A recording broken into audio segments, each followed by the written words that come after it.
When you're on an airplane, you walk on with a guitar, people go, hey, so what do you do? And I go, really, I'm just a storyteller. Keni believes what he writes, and he believes what he's singing. He tells a story, and he sings his song, and he reaches people. Most great storytellers have something in common. It's the passion and conviction of their stories, offered from an eyewitness perspective, wrapped in the sum total of their real-life experience. Keni Thomas didn't know it then, but his best work was taking root under a hail of gunfire one October afternoon in 1993.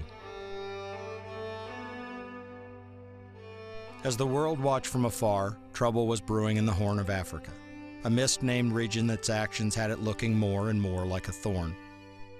While politicians originally saw little significance to the civil unrest brewing in a place with almost no social or economic influence in the world, Americans at home were watching the plight of starving children and families on their television screens each night. It was estimated that between 1990 and 1992, that 80% of the food being shipped into Somalia in humanitarian relief was being seized or stolen. During this time, it is also estimated that over 300,000 Somalians died from starvation. Under significant pressure at home, President Clinton authorized the deployment of 400 Special Forces soldiers. We were the finest group of special operations personnel ever put together. Thomas was a member of Task Force Ranger, a part of Operation Restore Hope in Somalia. Under the command of General William Garrison, and unlike other deployments to stabilize the region, this mission was established for the specific purpose of capturing Mohammed Farah Aidid and his high-level supporters. Aidid was a warlord, and he had been attacking the United Nations, attacking the food shipments, and then American troops started guarding the food shipments, and he started killing our troops. We were asked to go in and hunt this guy down. It was this huge package of people going in to get one guy, and we thought we would own this place in a week. We're seeing news footage of people wearing flip-flops driving on the back of Toyota pickup trucks. Like, what a joke. And 3 months later, hadn't gotten them. The most well-known of their combat missions occurred on October 3rd, 1993, when Thomas and fellow task force members were involved in the Battle of Mogadishu, that later became immortalized in the book and movie Black Hawk Down. It had been a day off from training. It was a Sunday afternoon. We weren't even supposed to be working. It was our first break in a long time, and just like that, the course of our life changed, just like that. The idea was that we would go in on helicopters in downtown Mogadishu. Now, if you're looking at a city that in circumference is about as big as Dallas, it's a daunting task to go in and grab one man, given a time and location, hoping he's still in that building when you get there 10 minutes later. Little birds would go in first, Black Hawks would come in behind them. Little birds would insert the operators. They could land on rooftops, they could land in the doorways, they could land at a window, they could land in a tree, in a box with a fox here or there, anywhere. Those guys were amazing pilots. Then we would come in on the Black Hawks, the Rangers would, and we would rope in at 1, 2, 3, 4 corners of the building and put a perimeter around that building so the guys on the inside, so the Delta operators, could clear the rooms and do their job knowing we had their backs. In addition to the birds in the air, a convoy of 12 Humvees pulled up short of the extraction point and waited. When we hit the ground, yes, there were people firing at us, and they were shooting our way, but it wasn't that bad. And as many times as I say this, I still think, I go, boy, that sounds funny. There were people shooting at us, and it wasn't that bad. But it wasn't that bad mainly because they were missing. And that's the preferred outcome when people shoot at you.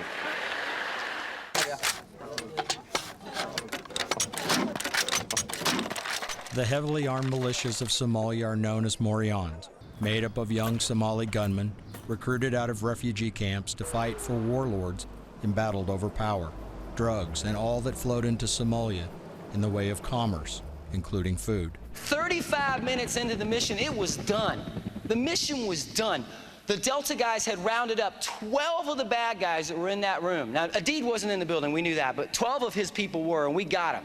The Humvees came driving up they were out there waiting on the wings of the city, put the bad guys on the trucks drive away. We are waiting to go home. The mission is done, it's exfil. We had landed, we had done the mission, we had been shot at, we shot back. I'm already thinking I'm a combat veteran. Wow. I'm thinking about, I had been writing a letter home to my mom when the mission came down. And I got to finish this letter a little bit later. I'm already thinking about finishing the letter. Dear Mom, I'm a combat veteran. You're never going to believe this. I might could qualify for a VA loan. This is going to be awesome. So there we are waiting around to go home, and just like that, the mission changes again. That's when the first Black Hawk got shot down. And everything changed from there on out. Like a punch to the stomach to everyone watching or engaged in the fight, America's invincibility was shattered with one lucky Somali punch, like an unsuspecting boxer with a glass jaw. So now you got about 125 guys who are on the ground, and we're all going to pick up and we're going to move to this crash site and try and secure the crash site, because we knew what happened if there was no one there to help our people who were on that bird. If any of them survived, if there was nobody there to help, they weren't going to survive, because the mob was going to overrun that crash site. It became a foot race. There were so many rounds coming in and so many rounds going out. There were tracer rounds going out. There were bad guy rounds coming in. It kind of felt like training. I felt like, okay, we're shooting, we're moving, we're communicating. I got my guys in a good place. I pushed them in about 30 yards, and they turned around. We've all got our little sectors of fire. And it was training up until the first guy got hit. And you're seeing friends in just pain that you can't possibly imagine that. You start feeling this lump in your chest, and it starts coming up into your throat, and it's called panic. When I saw the first guy that I saw go down, his name was Earl Filmer. Earl was a Delta operator. And you start wondering, man, I don't think I can handle this. I know the moment Earl died. And it wasn't Earl anymore. He didn't look like he was playing dead. He didn't look like he was sleeping in the movies. He was as lifeless as this wood floor. I mean, it looked like a wax figure. It looked something that resembled Earl. Certainly wasn't Earl anymore. And that's not, I mean, if you've never been a believer, there's a soul inside of a human body, and that soul goes someplace else when the body dies. That was it. I saw it, and I knew right, that was when it changed for me.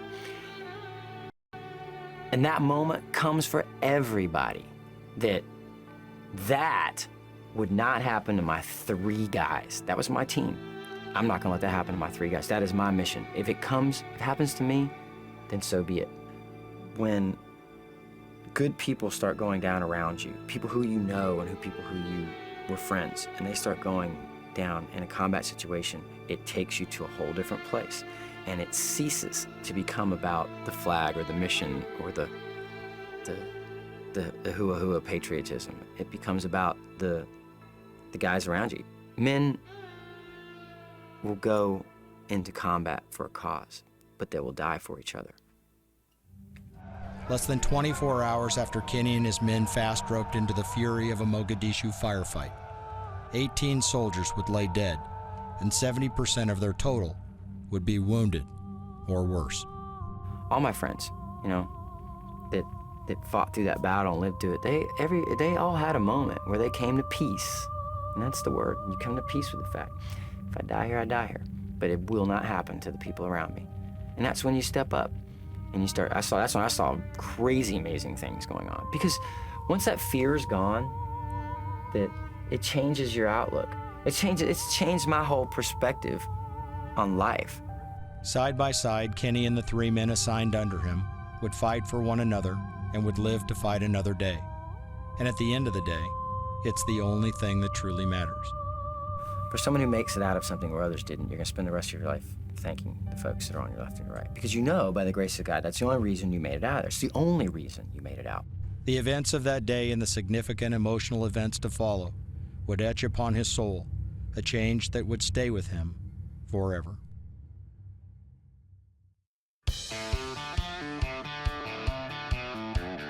Today, Keni Thomas lives in a nice little spread on the outskirts of Nashville, Tennessee, the undeniable home or hub of country music. About everywhere you look in Nashville, you'll find evidence of just how much music impacts this thriving town. From the grand old Opry to Music Row, art that adorns their parks, and to the lights and sounds of the Nash-Vegas Strip, its influence is everywhere. When I was in the military, it seemed kind of odd that for everyone's like, Keni went, all my friends said, Keni went in the Army, he's a Ranger? That's crazy. The little rock star guy, and it was like, but even when I was in the Army, I still had the band. I was still playing music. It was still part of my life. And it's just always been there. You could not do it if you tried. 40 days, 40 fights, 40 showdowns and 40 nights, town to town and hiding man. Can't slow down, I'm a wanted man. I'm a gunslinger, honey, hunting you down. When you first meet Keni Thomas, he is anything but what you'd expect from a former Army Ranger.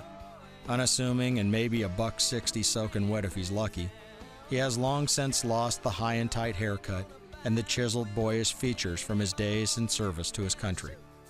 He is ruggedly good-looking and has a smile and personality that invites people to like him. He is not phony, he exudes almost no ego, and he genuinely cares about the people he surrounds himself with. It is apparent that he has a life that has him running 1,000 miles an hour. He can do many things extremely well. He's a public speaker.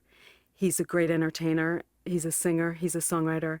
He's an actor. He's been in films. He is one of those diverse type of artists that you don't see very often. He's a very impactful young man, and I'm absolutely, I feel honored to actually have been to be able to work with him. I don't get to carry M4 rifles anymore. What I get to carry is guitars and a microphone. If you've ever been up to Washington, D.C. on the Vietnam Wall Memorial, when one of our servicemen was listed as a POW or missing in action, what they do is inscribe a cross by their name. And in the event that that man was to make it back alive and accounted for, they then put a circle around the cross to signify the circle of life. You can look all you want, but to this day there are still no circles inscribed on the Vietnam Wall. I have the gift of telling a story. I can sing a melody. I can play a guitar. I can get a song played on the radio. I have that opportunity. I have that gift. And so at the end of the day, you want to say something that matters. You can't, now you and I both know in a practical world, you can't make a music career on doing military songs. You just can't. I mean, the world wants to be entertained. That's first and foremost. And you go and you entertain them, but at the end of the day, there's got to be a song like Not Me. And there has to be a song like Band of Brothers that says something that people go, wow, okay, I get it. Sounds good, buddy. Thank you, sir. I love his songwriting. I mean, he is an absolutely wonderful songwriter. The first time Keni and I ever got together, we gelled. It was one of those things where we could fill in the blanks almost with what each other was thinking, what each other was saying. We wrote one of my absolutely favorite songs I've ever been involved with, and it's a song called Not Me. The three of us were writing a song, and it came around to, I think I'd been reading somewhere in the Bible about reluctant leadership. And I said, you know what, man, I have not yet written one that I think that talks about stepping up and doing the right thing even when you would rather not. But you're kind of sometimes forced by the circumstances around you to be put in that position. Mine was being sort of coerced into being a Little League baseball coach when I just showed up to be somebody's assistant. And this big old guy comes up and gives me a clipboard and 14 9-year-olds and says, go coach. And he's like, what, like, aren't you the coach? And he goes, no, not me. And I went, there it is. And Brent was the same story. And Brent said he went on and coached for 7 years. He showed up because if not him, who, you know? Well, then we created a second verse scenario of somebody else that was thrust in a position of having to become a leader, and it was a girl who lost her parents, and so she raised her siblings. And then finally, of course, Keni, drawing on his experience in the battlefield and in the military in general, he's seen that firsthand. A young captain at attention, stopping on his chest, and he recalls the battle while the final roll calls are read. They were the finest soldiers, it was my privilege to lead, and they deserve the medals, the men who died, not me. Not me, not me. I just did what I was called to do. You'd do the same if it was you. Not me, not me. But this world becomes a better place when someone stands and leads the way, steps forward when they'd rather say not me. Yeah, steps forward when they'd rather say not me. Who comes out with a ballad that only has a guitar and a cello as your single? It was impossible. That doesn't happen. But the song was so powerful that it did worked its way up, and everything worked out, you know? We've gotten so many responses from people that have purchased his music or gotten his music, and from wives of soldiers that have passed away, and what they found in their husbands' backpacks were Keni's Flags for a Father's CD. You know, so the music is getting out there, and it's reaching them where they need to hear it. Writing the song, when it comes out of you and you know it's right, like you'll get the goosebumps. And if I know it's emotion, my eyes will get teared up. Pain is but a moment, but his love always lasts. It's in God's hands now. He's got all the answers, but he ain't saying how. It's in God's hands now. Oh, it's in God's hands now. I see a young man who's lived a lot of life in a pretty short period of time, and his faith has grown stronger from that, and he's just dedicated. This year will be the 6th year that he goes out on the USO tour, but you know, he invests so much of himself in them, and they feel like they have an audience with him. What I want you to remember about Keni is he's one of us. He's a former Army Ranger. He's a decorated combat veteran, decorated for valor. The USO shows are the best shows we'll do all year because, one, that there's never been a more appreciative audience, and you've never felt so purposeful playing music. You guys give a big Baghdad welcome for Mr. Keni Thomas. There's 2 shows that you do at the USO. There's the big shows with the band, and there's cheerleaders, and there's comedians, and there's thousands of troops out in the audience. You know, these are the big main bases. And those are great. You feel like a rock star. The meet and greets last 2 hours, and it's great. It's a good trade. When he goes out on the USO tours, they've learned to put him at the end of the line, because there'll be 3 or 4 artists that go on these tours, and then afterwards they sign autographs and CDs. And Keni was taking so long with each one that he was slowing down the process. So they put him at the end of the line. The other type of show that the USO, the one that means the most to me, we get on the helicopters and we go out to these tiny little outposts in a mountain in Afghanistan. There's a platoon-size element or a company-size element, 55 people. It's an odd thing. They see you walk off of a helicopter and you're carrying a guitar. That's all you can bring. But every single one of those guys is waiting there as the helicopter banks in, lands. They run over to help you, grab your stuff. You step out there, you got your violin player, Lindy, and Kevin, your other guitar player, and the 3 of us stand there and we say, hey, we've got to be somewhere in 20 minutes, but I want to play you a couple songs. And they all just sit there like this. And in that last 10 minutes that you're there, it's just, and they just want to talk to you. They just want to be not where they are for that moment. That's the gratitude. That's the payoff for me. As a part of the USO tours, Keni's life has come full circle to a place that all began, the place his music found its roots. He's just really a unique, incredible person. And that's what everybody sees in him. That's what everybody understands when they spend just a little bit of time with him. He's just that kind of guy. He's a special kind of guy. Keni Thomas is one that I find to be one of the most genuine and giving artists that I've been blessed to work with. I think what probably most people might be surprised about Keni, he doesn't take anything for granted. And I think that's what makes him so positive, because anytime he sort of wakes up and there's a new day dawning, he's ready for it.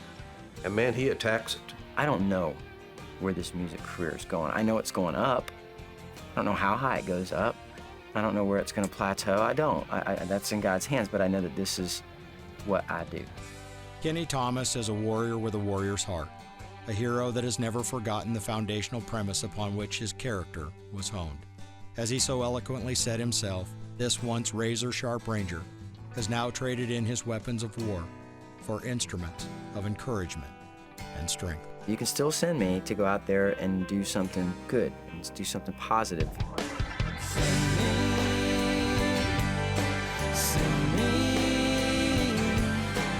Victory lies in the spirit of the lives of the men who died for me. Yes,